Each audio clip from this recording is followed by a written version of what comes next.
Frequency 91.1. UMSFM, suara kampus lestari. UMSFM, suara kampus lestari. Assalamualaikum, salam sejahtera dan salam satu Malaysia. Anda kini sedang mendengarkan radio institusi pertama di Sabah, UMSFM 91.1 MHz, Suara Kampus Lestari. Anda kini sedang bersama saya Atira Sufian dalam segmen Sembang Kampus. Bagi pendengar yang sedang mendengarkan kami di UMSFM, terima kasih Tira ucapkan kerana setia bersama kami. Tira mahu mengingatkan juga pendengar di luar sana untuk terus menjaga kebersihan diri kerana kita masih belum menang dalam menentang pandemik COVID-19. Tira tahu sekarang kita sedang berada dalam perintah kawalan pergerakan. Jadi, hadkan pergerakan anda, jangan keluar rumah sekiranya tidak ada hal-hal yang penting. Kalau mahu keluar, patuhilah prosedur operasi standard SOP yang telah ditetapkan oleh pihak kerajaan.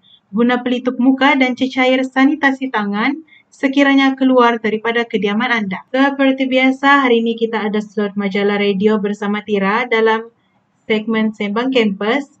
Topik yang akan kita kupas pada hari ini ialah kenali etnik Bisaya Borneo. Tapi sebelum tu kita berehat sebentar dan pastikan anda terus setia mendengarkan kami di UMS FM.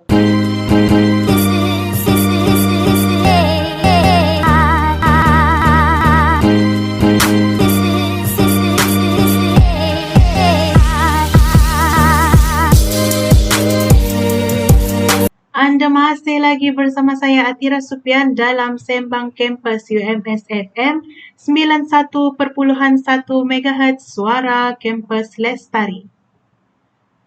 Seperti yang Tira janjikan kepada pendengar tadi, hari ini kita akan mengupas dan mengenali etnik Bisaya di Sabah. Mungkin ramai di kalangan pendengar yang masih tidak tahu akan kewujudan etnik ini di Sabah dan mungkin ada juga yang tersalah anggap bahawa Bisaya ini adalah suku kaum daripada Filipina. Jadi, Tira bawakan khas kepada pendengar di luar sana tetamu kita pada hari ini yang akan membantu Tira dalam mengenali keunikan etnik suku kaum Bisaya di Borneo ini. Baiklah, sekarang Tira sedang bersama Nurafika, seorang anak jati Bisaya kelahiran Beaufort, Sabah. Hai Cik Nurafika, terima kasih kerana sudi hadir ke stesen radio kami UMS FM, Suara Kampus Lestari. Sebelum kita mulakan topik kita pada hari ini, bolehkah Nurafika kenalkan diri kepada pendengar setia UMS FM di luar sana? Assalamualaikum dan hai pendengar UMS FM. Nama saya Nur Afika Haziah, berusia 22 tahun. Saya berasal dari Beaufort, Sabah. Saya merupakan penuntut di Universiti Islam Antarabangsa Malaysia dan kini sedang mengambil bidang ijazah sarjana muda dalam bahasa Melayu untuk komunikasi antarabangsa. Baiklah Nurafika, terima kasih kerana sudi memperkenalkan diri kepada kami di studio dan pendengar UMS FM di luar sana. Sebelum kita mengupas topik kita dengan lebih lanjut, boleh Nurafika kongsikan perasaan Nurafika apabila mendapat jemputan daripada UMS FM untuk slot majalah radio kita pada hari ini? Perasaan saya ketika mendapat jemputan daripada pihak radio, saya sangat teruja dan gembira.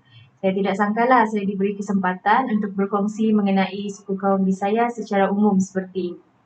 Adakah masyarakat etnik Bisaya ini tertumpu kepada daerah Beaufort sahaja atau bagaimana tu?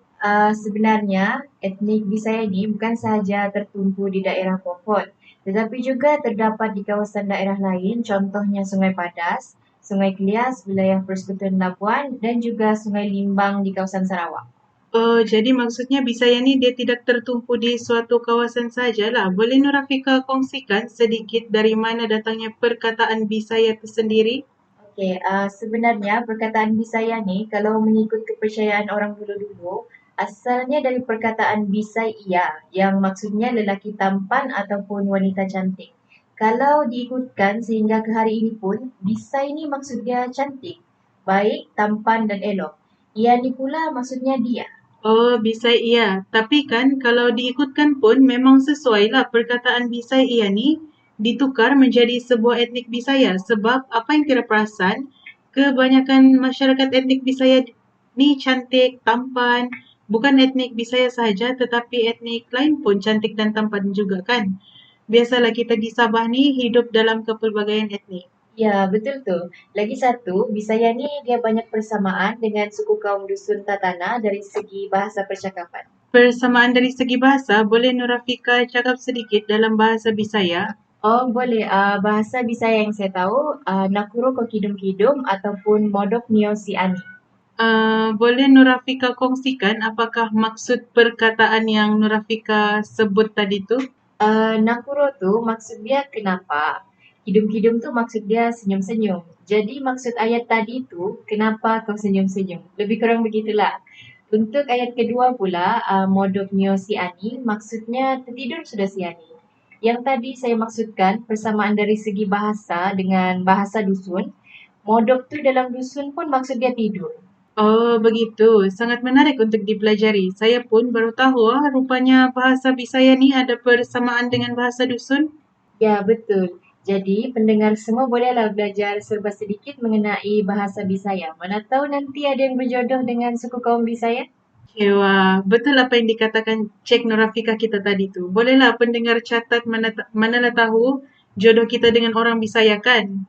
Terima kasih Nurafika untuk perkongsian sebentar tadi. Tapi jangan ke mana-mana dahulu, kita berehat seketika dan bertemu lagi selepas ini bersama Tira dan tetamu kita Cik Nurafika untuk kupasan yang lebih lanjut. Frequency 91.1. UMS FM, suara kampus lestari. UMS FM, suara kampus lestari.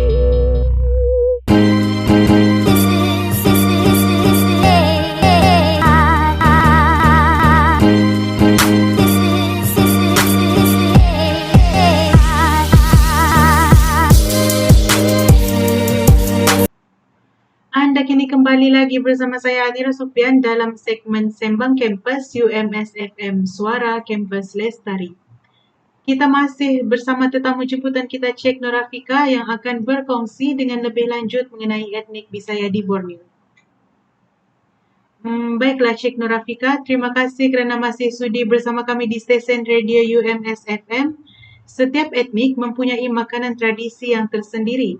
Sudah tentu Bisaya pun memiliki hidangan istimewanya yang tersendiri, bukan? Boleh Cik Nurafika kongsikan kepada kami antara makanan tradisi suku kaum Bisaya? Okey, antara makanan tradisi suku kaum Bisaya yang tidak asing lagi ialah sagu ataupun ambuyat.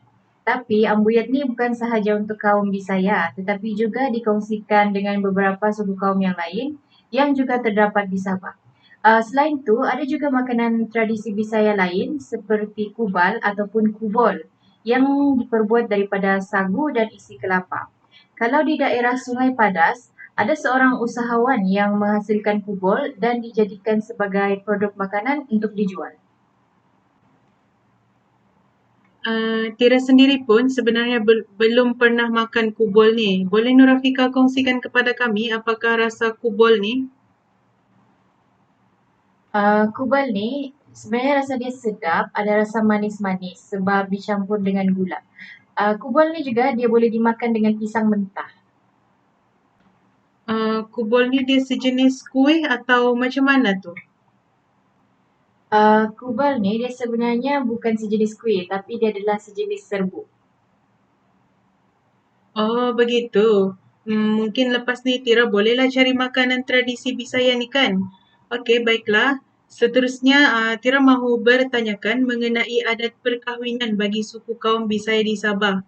Boleh Nurafika jelaskan sedikit bagaimana keunikan budaya perkahwinan bagi suku kaum Bisaya ni?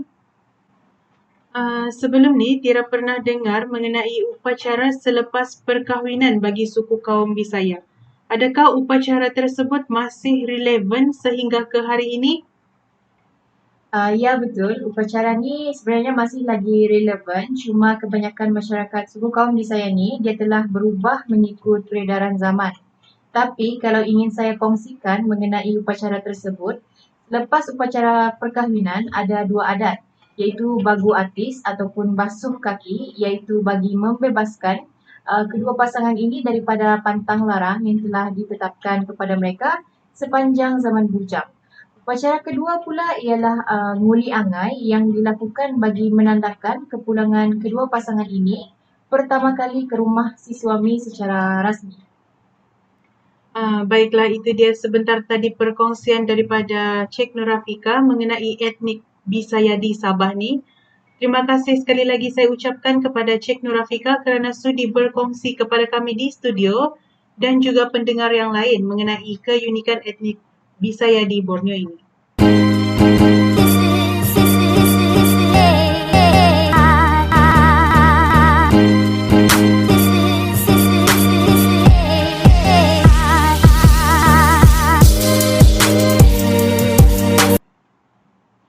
Baiklah, kita sudah sampai ke penghujung slot majalah radio Sembang Kampus kita pada hari ini.